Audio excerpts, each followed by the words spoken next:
రంగారెడ్డి జిల్లా Patancheru IB guest house లో నిర్వహించిన బీజేపీ నియోజకవర్గ ముఖ్య నేతల సమావేశం మెదక్ ఎంపీ రఘునందన్ రావు, ఎమ్మెల్సీ అంజిరెడ్డి, జిల్లా అధ్యక్షురాలు గోదావరి పాల్గొన్నారు.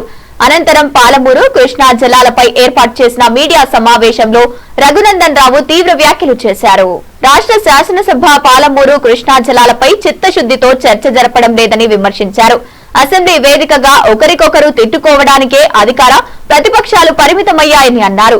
10 ఏళ్ల బీఆర్ఎస్ పాలనలో కృష్ణా జలాల విషయంలో అప్పటి సీఎం కేసీఆర్ ఢిల్లీలో సంతకాలు చేసిన పత్రాలను ప్రజల ముందుంచామని తెలిపారు.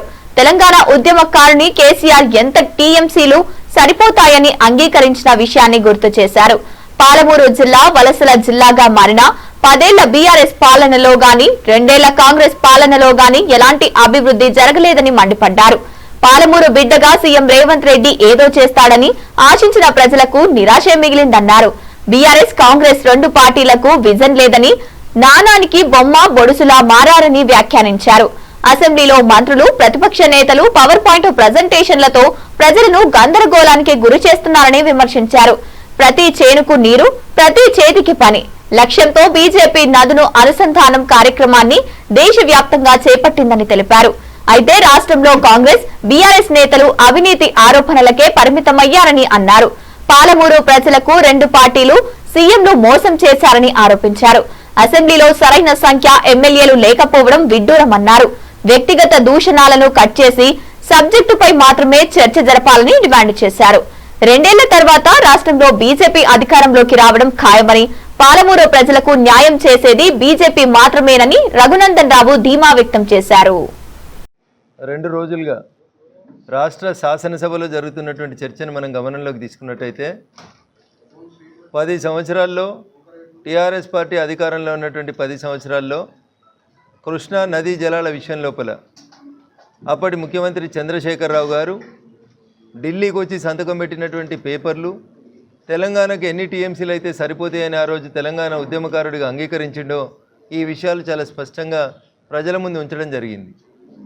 కాంగ్రెస్ పార్టీని టీఆర్ఎస్ తిట్టడం, టీఆర్ఎస్ని కాంగ్రెస్ తిట్టడం తప్ప నిజంగా పాలమూరు పట్టణానికి లేదా పాలమూరు జిల్లాకి, వలసల జిల్లా అని పేరుపడినటువంటి పాలమూరుకి న్యాయం చేయడం లోపల 10 ఏళ్ళు అధికారంలో ఉన్నటువంటి టీఆర్ఎస్ పార్టీ కానీ, 2 సంవత్సరాలుగా పాలమూరు బిడ్డ ముఖ్యమంత్రి అయితే మా జిల్లా స్థితిగతులు మారుతాయని ఆశపడిన కాంగ్రెస్ నాయకత్వంలో పాలమూరు పరిస్థితులు కానీ ఏమీ మారలేదు.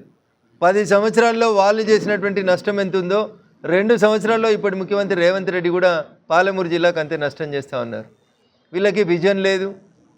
ప్రతి చేనుకు నీరు, ప్రతి చేతికి పని అనేటువంటి లక్ష్యంతో భారతీయ జనతా పార్టీ నదుల అనుసంధానం పేరిట ఒక కార్యక్రమాన్ని దేశవ్యాప్తంగా చేస్తుంటే వీళ్ళు నువ్వెంత తిన్నావు, నేనెంత తినాలి అనేటువంటి పంచాయతీ తప్ప ఈ రాష్ట్ర శాసనసభలో మంత్రి ఒక పవర్ పాయింట్ ప్రజెంటేషన్ ఇస్తే ఇలా ప్రతిపక్ష నాయకుడు ఇంకొక ప్రజెంటేషన్ ఇస్తూ ఉన్నాడు. వీళ్ళు ప్రజలని మభ్యపెడతా ఉన్నారు తప్ప వాస్తవంగా పాలమూరు విషయంలో కానీ, కృష్ణా జలాల పంపిణీ విషయంలో కానీ నాటి టీఆర్ఎస్కు నేటి కాంగ్రెస్కి మధ్యలో ఏం తేడా లేదు. ఈ 2 ఒక నాణానికి బొమ్మ బొరుసు లాంటివి. వీళ్ళిద్దరూ కలిసి పాలమూరు జిల్లా ప్రజల్ని వంచిరు, మోసం చేసిరు తప్ప అసెంబ్లీలో నిన్న కాంగ్రెస్ పార్టీ చిత్తశుద్ధి, కాంగ్రెస్ ముఖ్యమంత్రి మాట్లాడుతుంటే అక్కడ ఉన్నటువంటి ఎమ్మెల్యేల హాజరు చూస్తే కాంగ్రెస్ పార్టీకి పాలమూరు జిల్లాకు చేయాల్సిన న్యాయం పట్ల ఎంత చిత్తశుద్ధి ఉందో తెలుస్తూ ఉంది. పట్టుమని 20 మంది ఎమ్మెల్యేలు లేరు నిండు శాసనసభలో. ఇది రాష్ట్ర ప్రజలు గమనిస్తూ ఉన్నారు. ఇది దురదృష్టకరం, బాధాకరం. నిండు శాసనసభలో సీరియస్గా చర్చ జరుగుతున్నప్పుడు వ్యక్తిగతమైనటువంటి దూషణలు, నీ కడుపులో అంత కంపు ఉందంటే నీ నోట్లు ఇంత కంపు ఉందని తిట్టుకుంటున్నారు తప్ప కంపును శుద్ధి చేసి రాష్ట్రాన్ని బాగు చేసి పాలమూరుకి నీళ్ళు ఎట్లు ఇవ్వాలనే విషయం లోపల ఇద్దరికీ చిత్తశుద్ధి లేదు. భవిష్యత్తులో 2 సంవత్సరాలు ఆగిన తర్వాత ఈ రాష్ట్రంలో అధికారంలోకి వచ్చేటువంటి భారతీయ జనతా పార్టీ మాత్రమే పాలమూరు ప్రజలకు ఏమైనా న్యాయం చేస్తుంది అనేటువంటి విశ్వాసాన్ని మేమందరం కల్పించదలుచుకున్నాం. జరుగుతున్నటువంటి చర్చని వ్యక్తిగత దూషణల నుంచి కటాఫ్ చేసి కేవలం సబ్జెక్టు మీద మాత్రమే మాట్లాడితే బాగుంటుందని అటు కాంగ్రెస్, ఇటు బీఆర్ఎస్ పెద్దలు ఇద్దరు కూడా ఈ సందర్భంగా భారతీయ జనతా పార్టీ పక్షాన మేము మీతో పలుకుతా ఉన్నాం. Thank you.